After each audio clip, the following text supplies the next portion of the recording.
Pentakosta ketiga. 1. Pentakosta ketiga adalah pencurahan Roh Kudus yang dahsyat di zaman now, melebihi yang terjadi di Azusa Street. 2. Pentakosta ketiga akan mengakibatkan penuaian jiwa yang terbesar dan yang terakhir sebelum Tuhan Yesus datang kembali. 3. Pentakosta ketiga akan mengakibatkan generasi Yeremia, yaitu anak-anak muda yang dipenuhi Roh Kudus, cinta mati-matian kepada Tuhan Yesus, tidak kompromi terhadap dosa, dan akan bergerak untuk memenangkan jiwa. 4. Pentakosta ketiga lahir di Indonesia dan bergerak ke bangsa-bangsa. Gerakan ini dari timur ke barat dan akan kembali ke Yerusalem. 5. Pentakosta ketiga akan memberikan kuasa untuk menyelesaikan amanat agung, dan setelah itu Tuhan Yesus datang kembali. Mazmur 91, dalam lindungan Allah, orang yang duduk dalam lindungan yang maha tinggi dan bermalam dalam naungan yang maha kuasa akan berkata kepada Tuhan, tempat perlindunganku dan kubu pertahananku, Allahku yang kupercayai. Sungguh, dialah yang akan melepaskan engkau dari jerat penangkap burung, dari penyakit sampar yang busuk. Dengan kepaknya ia akan melindungi engkau, di bawah sayapnya engkau akan berlindung. Kesetiaannya ialah perisai dan pagar tembok. Engkau tidak usah takut terhadap kedahsyatan malam, terhadap panah yang terbang di waktu siang, terhadap penyakit sampar yang berjalan di dalam gelap, terhadap penyakit menular yang mengamuk di waktu petang. Walau 1000 orang rebah di sisimu dan 10.000 di sebelah kananmu, tetapi itu tidak akan menimpamu. Engkau hanya menontonnya dengan matamu sendiri dan melihat pembalasan terhadap orang-orang fasik. Sebab Tuhan ialah tempat perlindunganmu, yang maha tinggi telah kau buat tempat perteduhanmu. Malapetaka tidak akan menimpa kamu, dan tulah tidak akan mendekat kepada kemahmu. Sebab malaikat-malaikatnya akan diperintahkannya untuk menjaga engkau di segala jalanmu. Mereka akan menatang engkau di atas tangannya, supaya kakimu jangan terantuk kepada batu. Singa dan ular tedung akan kau langkahi. Engkau akan menjak anak singa dan ular naga. Sungguh, hatinya melekat kepadaku, maka aku akan meluputkannya. Aku akan membentenginya, sebab ia mengenal namaku. Bila ia berseru kepadaku, aku akan menjawab. Aku akan menyertai dia dalam kesesakan. Aku akan meluputkannya dan memuliakannya. Dengan panjang umur akan kukenyangkan dia, dan akan kuperlihatkan kepadanya keselamatan yang daripadaku. Amin.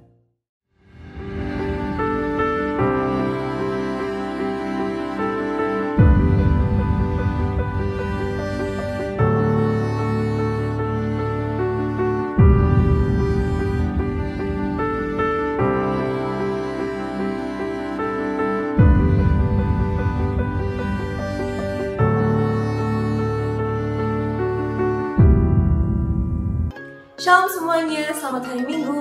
Waktunya untuk kita ibadah online bersama GBI House of Praise dan GBI Widuri.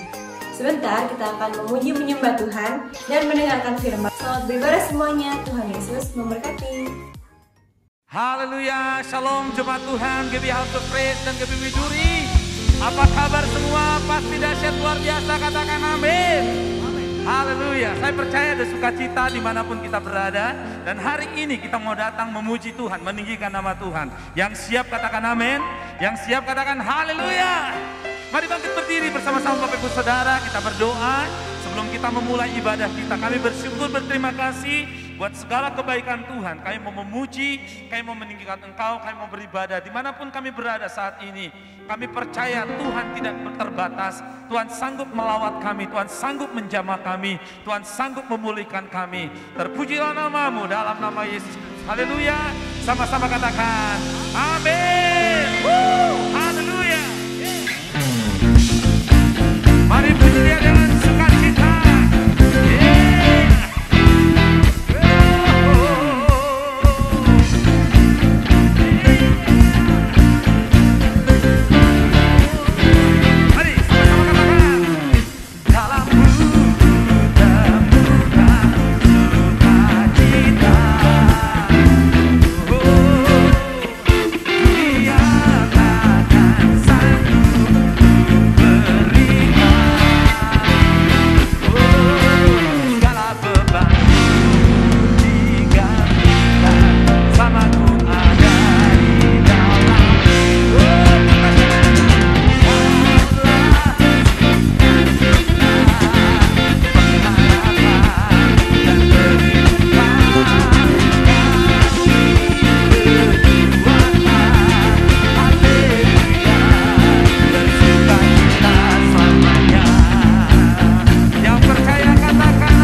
Kau Allah yang luar biasa.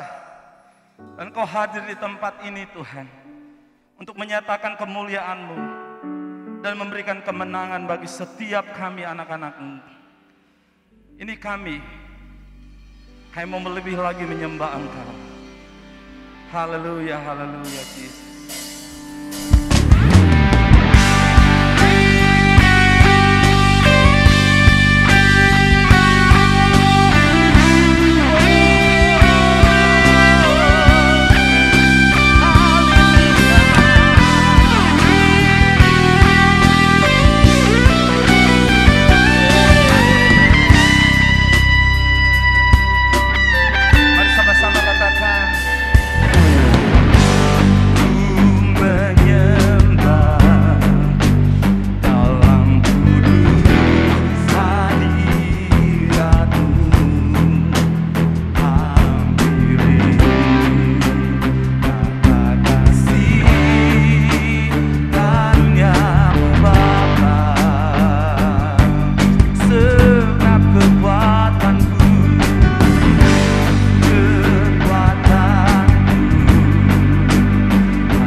Ada kemenangan terjadi saat kami menyembah, saat kami memuji-Mu.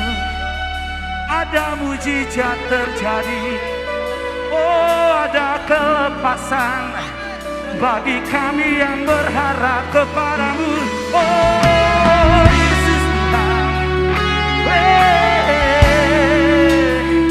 dan kami yakin Kau hadir, kami yakin Kau hadir, menyatakan kemuliaan-Mu.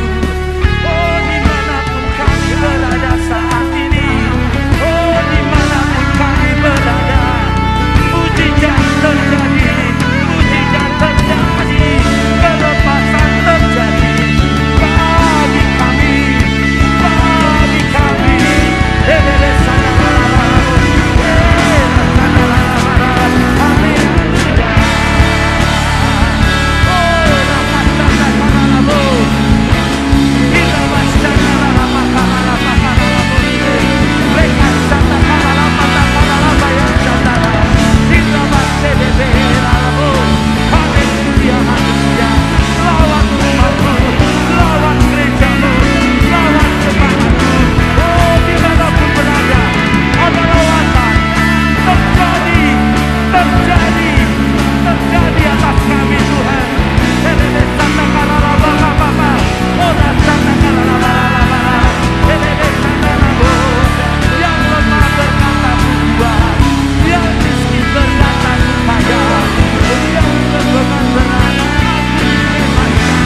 dahsyat, Kau Allah yang luar biasa Tuhan.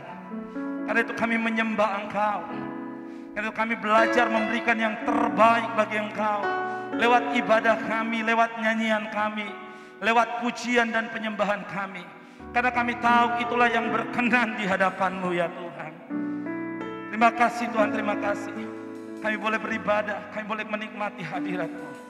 Kau Allah yang ajaib, Kau Allah yang dahsyat, luar biasa. Kau hadir di tengah-tengah kami. Dimanapun kami saat ini berada, Kau melawat kami. Yang sakit disembuhkan, yang berbeban berat beban kami diangkat, yang lemah kami dikuatkan.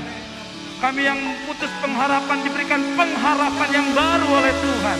Karena kami tahu Tuhan kami yang dahsyat, Tuhan kami yang hebat, yang luar biasa, ada bersama-sama dengan kami saat ini.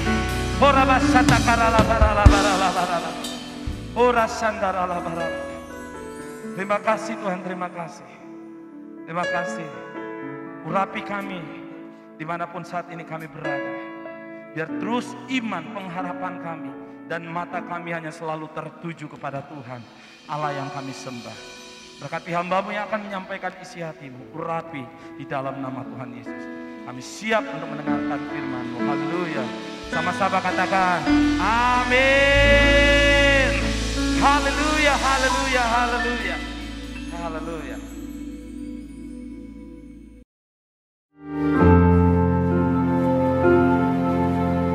Janganlah kau khawatir tentang apapun juga, tetapi nyatakanlah dalam segala hal padanya. Pada waktu berdoa, Dia berikan ketenangan. Ada jalan keluar hingga kau mampu berjalan. Dalam suka dan duka, gunung atau lembah, Tuhan selalu ada di sana. Dalam tangis dan tawa, berkat dan cobaan, Kau Tuhan yang tak pernah meninggalkan.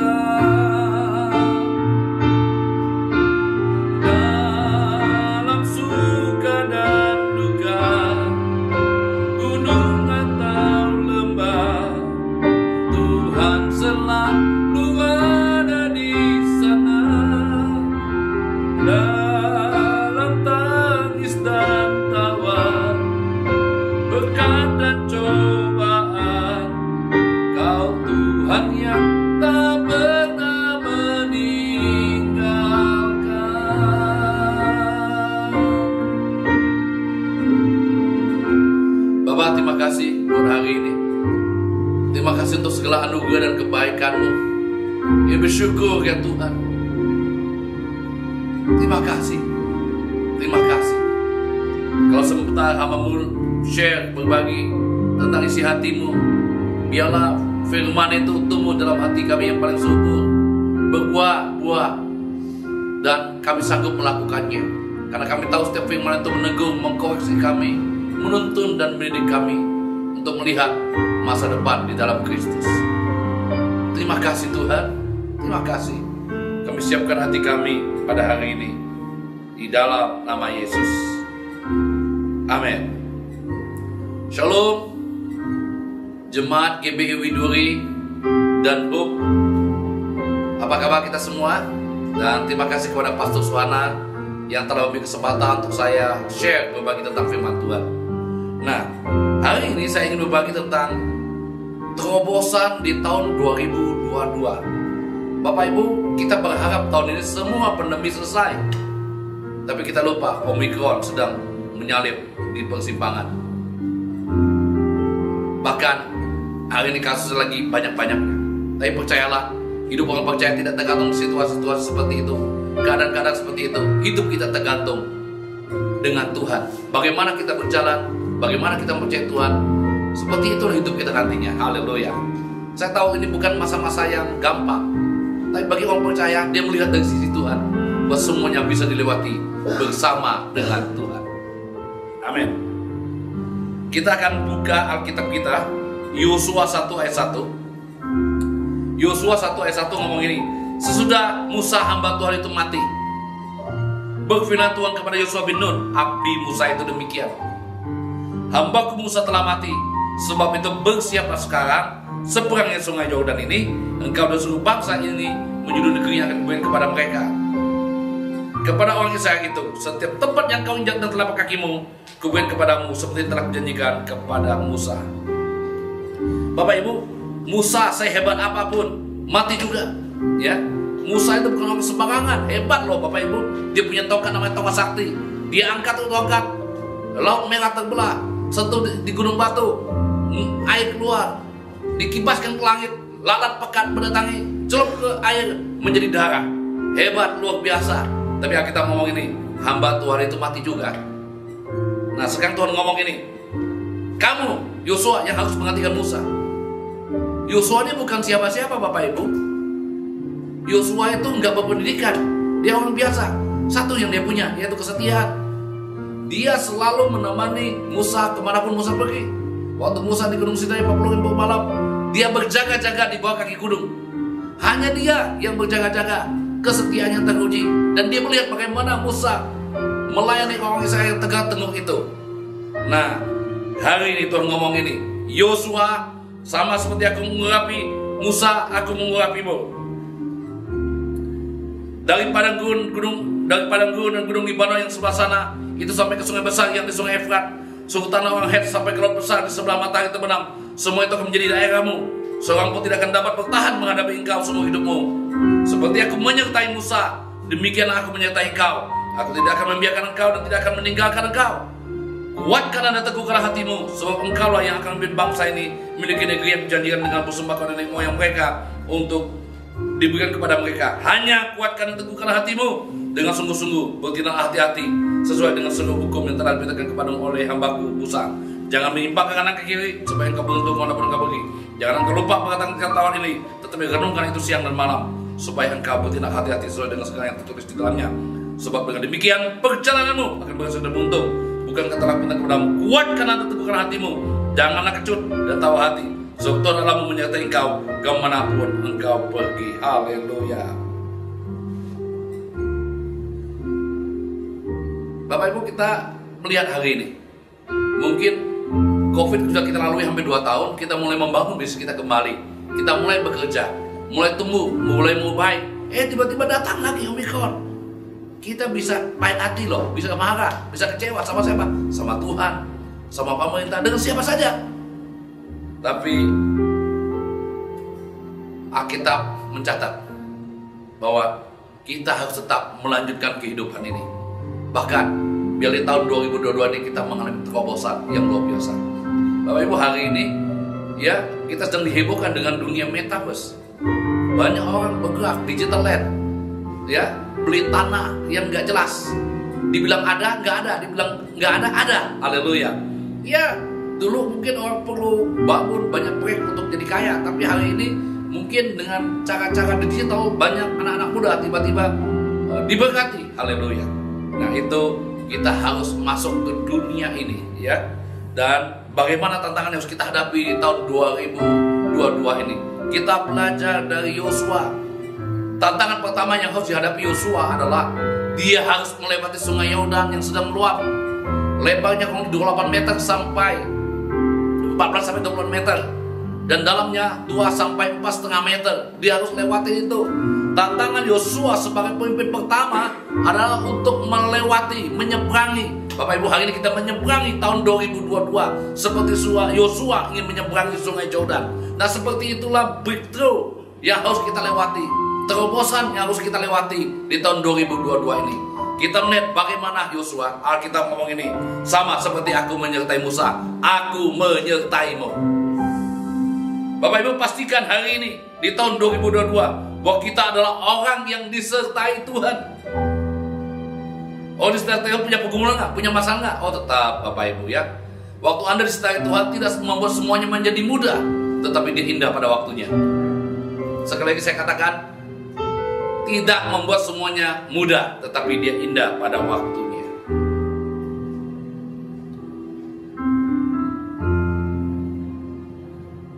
Bapak Ibu, 2-3 juta orang bersama dengan Yosua. Semua yang lahir di padang gurun, semua yang lahir di Israel, di Mesir, itu mati. Yang tersisa cuma Kaleb dan Yosua. Jadi 2-3 juta orang bersama anak istri dan ternak-ternaknya. Bayangkan Bapak Ibu, bagaimana Yosua harus menuntun orang-orang ini. Kita kadang-kadang punya jemaat 100-an, udah pusing kan. Ini 2-3 juta men. Nggak gampang, makannya, minumnya gimana. Nggak ada mic loh zaman itu. Gimana cara mengaturnya? Saya yakin Yosua punya pemimpin berkelompok. Jadi dia bisa lakukan itu. Bapak Ibu, tahun 2002 tantangannya keren. Ya, berat nggak? Boleh juga. Jadi bukan banyaknya tantangan, bukan banyaknya modal yang kita miliki, bukan seberapa pinternya kita. Masalahnya adalah apakah kita disertai Tuhan atau tidak. Karena kalau orang disertai Tuhan, dia pasti ditolong Tuhan. Dia pasti mengalami kasih-Nya, mujizatnya, kuasanya.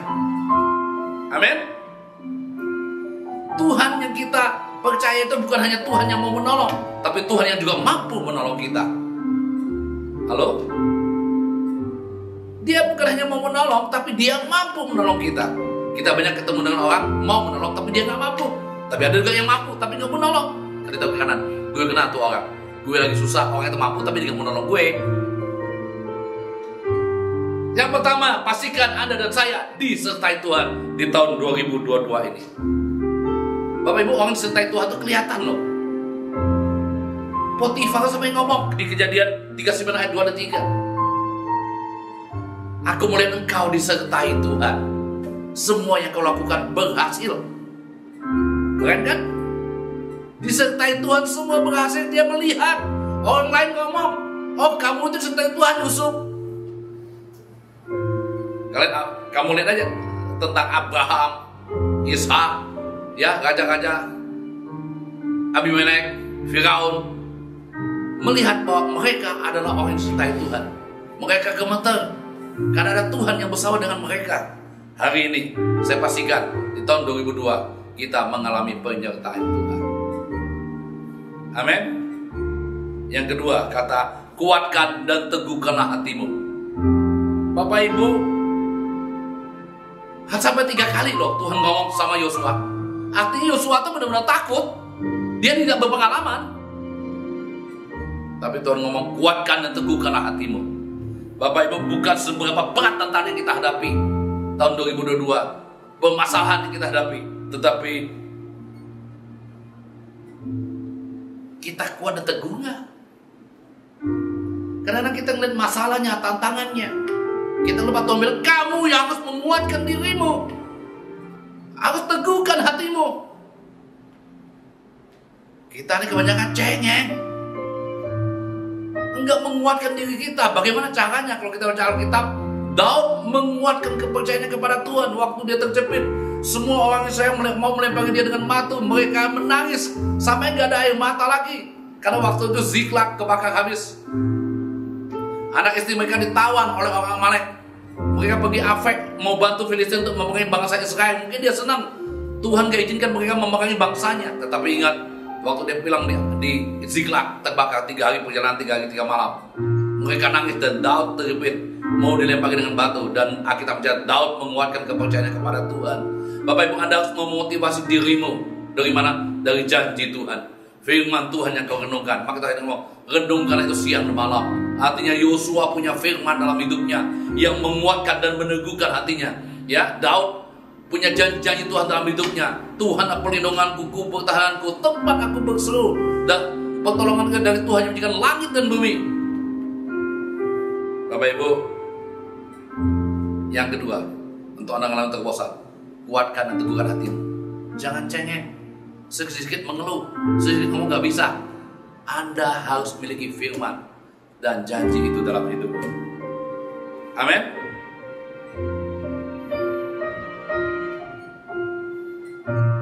Yang ketiga, kita baca firman Tuhan. Yosua 3.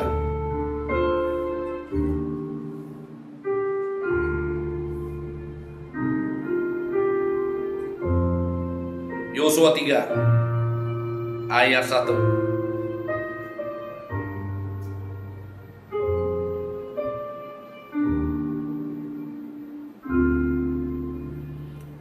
Menyeberangi sungai Yordan. Yosua bangun pagi-pagi, lalu ia dan semua Israel berangkat dari Sitim dan sampai mereka ke sungai Yordan. Maka bermelawan mereka di sana sebelum menyeberang.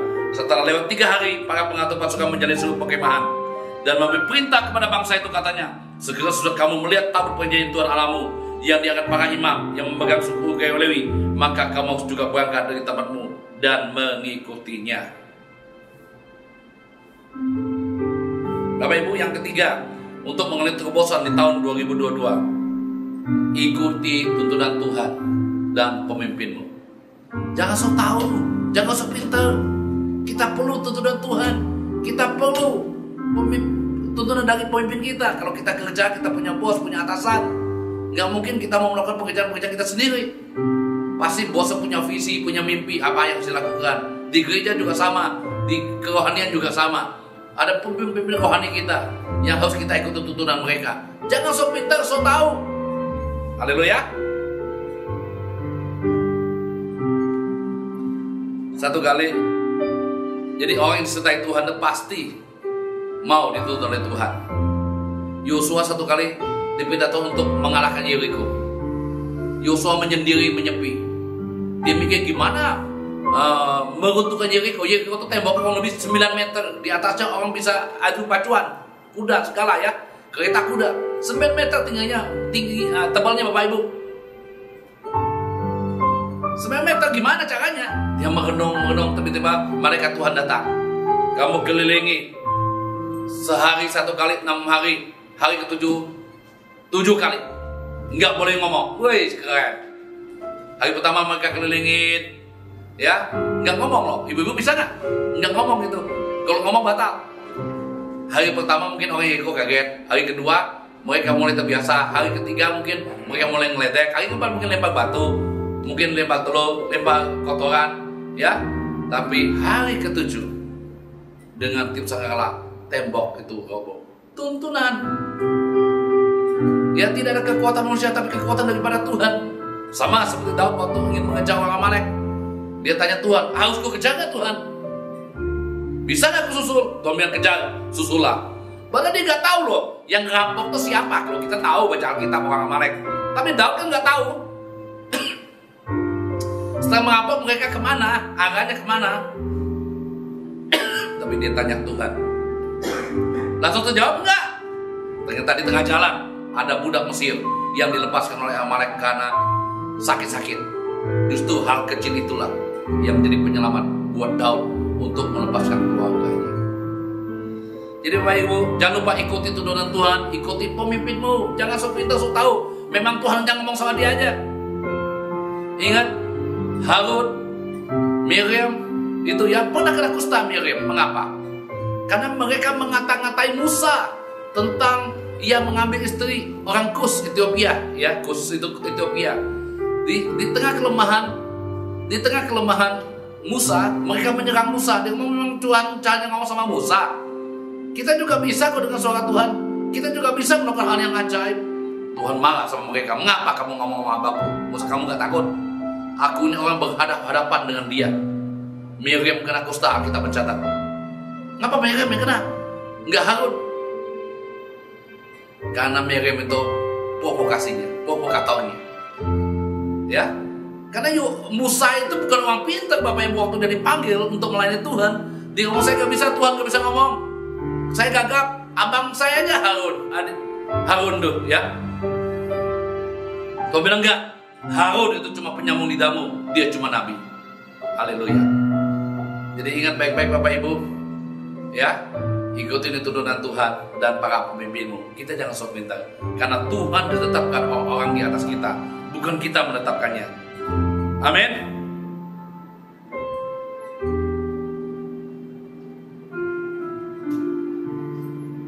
Yang keempat, kalau kita masuki terobosan tahun 2022, ingat, semua kita punya panggilan masing-masing. Ya, jangan sok kudus dan sok dipakai Tuhan. Semua kita hidup dalam panggilan kita. Kalau panggilan kita menyanyi, menyanyilah. Berkhotbah, berdoalah. Jangan ambil panggilan orang lain. Suku Lewi bagiannya melayani rumah Tuhan. Ya, semua imam besar keturunan Harun. Semua raja-raja Israel keturunan Yehuda kecuali Saul, ya, karena mereka minta raja. Itu panggilannya. Yusuf Arimatea, panggilannya apa? Cuma ngambil mayat Yesus, mengkapani, kasih kuburan, meminyaki dengan minyak nawastu. 50 kali upah, 10 tahun, 100 tahun kali ya. Ya, ada panggilan masing-masing. Ada lagi Simon dari Kirene, gitu ya, mikul salib Yesus. Katanya dia dipaksa, tapi setelah mengikut dia pada Yesus, dia melakukan dengan senang hati. Dan Anda lihat bagaimana akhirnya mereka dipakai Tuhan.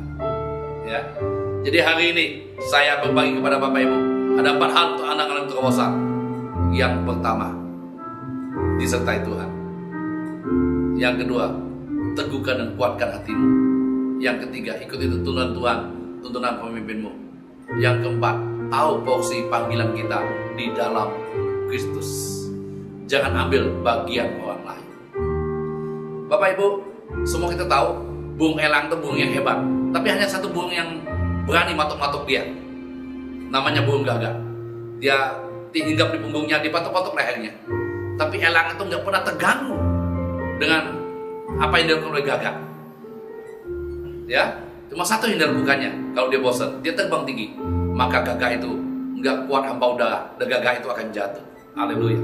Tapi Ibu, hari ini kalau Anda mengalami banyak hal dalam hidupmu, orang mencerca, memfitnah, mengatakan yang jahat tentang engkau, ingat, itu cuma seekor gagak.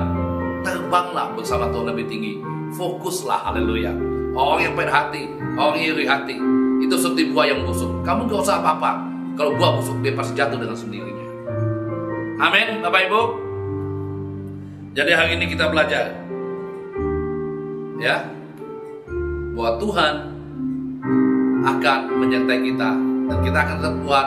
Kita melihat tahun 2022 kita akan mengalami terobosan. Bapak Ibu mungkin ada kenal dengan satu gereja Life Church di Amerika, salah satu gereja terbesar, yang 85.000 pengunjungnya. Jadi hari ini mereka sudah punya gereja Metaverse. 28 Desember kemarin di launching. Anda bisa pergi dengan VR, lihat ya di sana. Nah, mereka punya Alkitab New Version. Anda tahu siapa pendeta Greg ini? Pendeta ini pertama-tama melayani sekolah minggu yang jumlahnya 4 orang.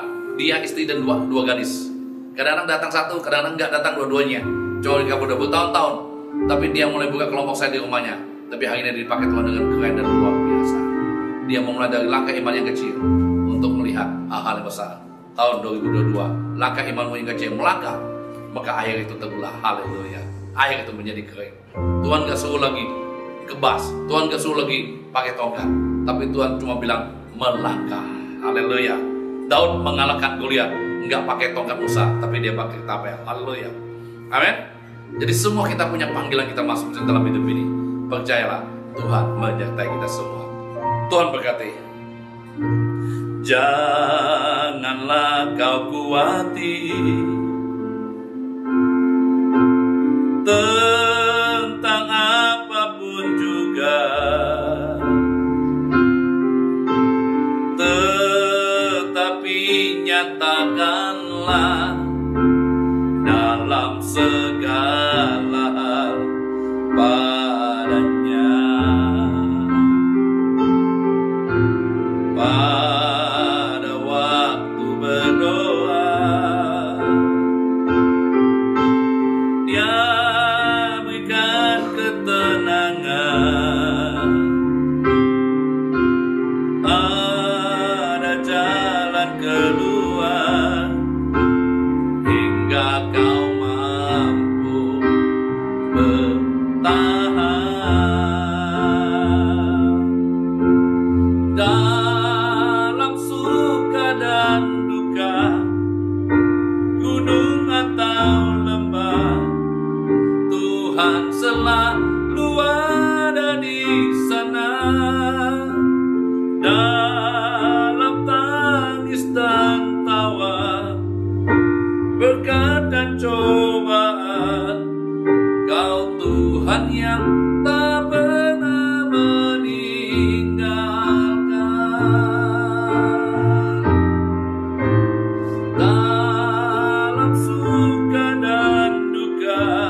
Tuhan yang tak pernah meninggal.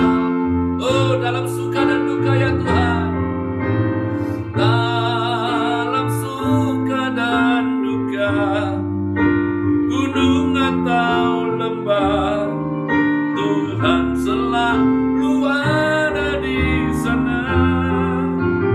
Dalam tangis dan tawa, berkat dan cobaan, Kau Tuhan yang tak pernah meninggalkan. Kau Tuhan tak meninggalkan. Kau Tuhan yang tak pernah meninggalkan.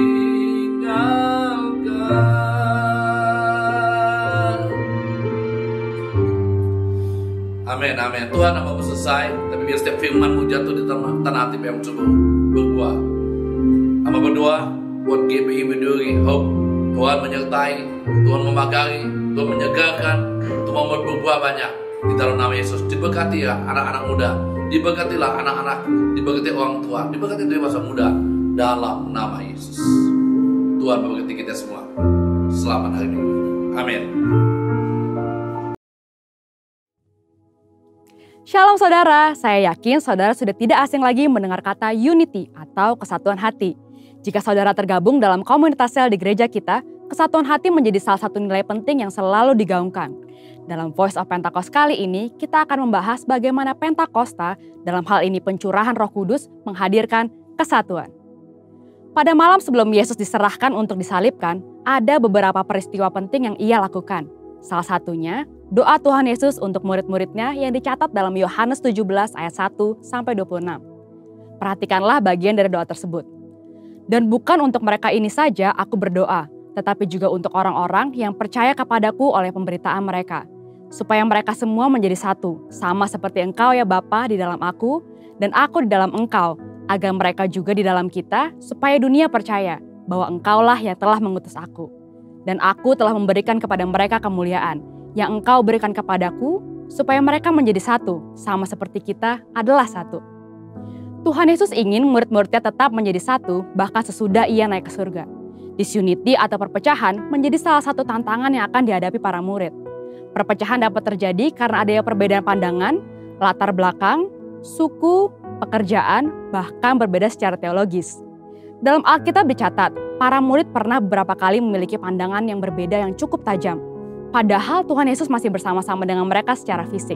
Maka doa-doa Yesus sebelum penyerahan dirinya memiliki pesan unity. Seperti dilihat dalam Yohanes 13-16. Tuhan Yesus ingin murid-murid tetap menjadi satu, sama seperti Allah Tritunggal itu satu. Ia beberapa kali juga memerintahkan mereka untuk saling mengasihi dan melayani. Lalu tentang Roh Kudus yang akan dicurahkan atas murid-muridnya. Karena Roh Kuduslah yang akan membuat unity di antara mereka dapat terjadi dengan mulus. Setelah kebangkitannya, Tuhan Yesus memerintahkan para murid untuk tinggal di Yerusalem dan menantikan Roh Kudus. Sesudah menerima kuasa tersebut, barulah mereka dapat melakukan yang ia perintahkan, yaitu menjadi saksinya di Yerusalem, Yudea, Samaria, dan sampai ke ujung bumi. Selain memperlengkapi para murid dan gereja Tuhan untuk melakukan apa yang Tuhan perintahkan, Pentakosta juga memampukan kita untuk hidup dalam kesatuan. Dalam kitab Kisah Para Rasul tercatat beberapa peristiwa, di mana ada pencurahan Roh Kudus, potensi perpecahan tidak terjadi. Sebaliknya, kesatuanlah yang terjadi. Mari kita perhatikan beberapa peristiwa tersebut. Yang pertama, pada hari raya Pentakosta, mereka yang menantikan pencurahan Roh Kudus mendapatkan baptisan Roh Kudus dengan tanda awal berbahasa roh, seperti tertulis di Kisah 2 ayat 1-4. Banyak orang yang melihat peristiwa ini memiliki pandangan yang berbeda atas apa yang terjadi. Tetapi setelah Petrus menjelaskan bahwa kejadian ini adalah nubuatan Yoel yang sedang digenapi, Roh Kudus bergerak di antara pendengarnya, lalu ribuan orang dari berbagai tempat dan berbagai bahasa bertobat, dibaptis, dan bersatu. Yang kedua, atas tuntunan Roh Kudus, gereja dapat menunjuk 7 orang yang akan bertanggung jawab atas pelayanan jemaat. Mereka bahkan banyak yang melayani di luar tanggung jawab awal, termasuk pada orang dan tempat yang tidak pernah dipikirkan sebelumnya. Seperti Filipus yang melayani di Samaria, yang pada saat itu dianggap berbeda etnisitas karena bukan keturunan Israel murni, dan kepada Sida-Sida atau Kasim di Ethiopia. Yang ketiga, saat dilayani oleh Petrus, seorang perwira pasukan Italia bernama Cornelius dan seisi keluarganya menerima baptisan Roh Kudus, seperti tertulis di Kisah 10 ayat 1-48. Bagi Petrus, fakta bahwa Allah memberikan rahmat-Nya kepada kaum Gentiles atau non-Yahudi adalah hal yang tidak pernah terpikirkan sebelumnya. Maka kita tahu, anugerah Allah tercurah untuk semua orang, dan tidak ada alasan bagi orang Yahudi Kristen dan Gentile Kristen untuk tidak bersatu. Yang keempat, ketika terjadi perbedaan pendapat antara jemaat dan pimpinan gereja pada saat itu mengenai sunat, hal ini mendorong diadakannya sidang di Yerusalem. Namun karena adanya tuntunan Roh Kudus atas para peserta sidang, akhirnya masalah sulit tersebut dapat terselesaikan. Anugerah keselamatan bagi semua bangsa dinyatakan, amanat agung dilakukan dengan lebih kencang, dan kesatuan antar jemaat lokal terjadi dan bertambah kuat. Pentakosta membawa kesatuan, di mana Roh Kudus dicurahkan, disitulah terjadi pertobatan, pengertian yang lebih dalam akan firman Tuhan, dan tuntunan untuk gerejanya dalam menyikapi berbagai hal. Tugas kita sekarang ini adalah melanjutkan apa yang telah Yesus dan para rasul lakukan, yaitu hidup dalam kesatuan, karena kita telah menerima Roh Kudus dan kasih Kristus. Amin. Untuk artikel lengkapnya dari tim teologi kami, silakan klik link yang ada di atas atau scan QR Code yang tersedia. Tuhan Yesus memberkati.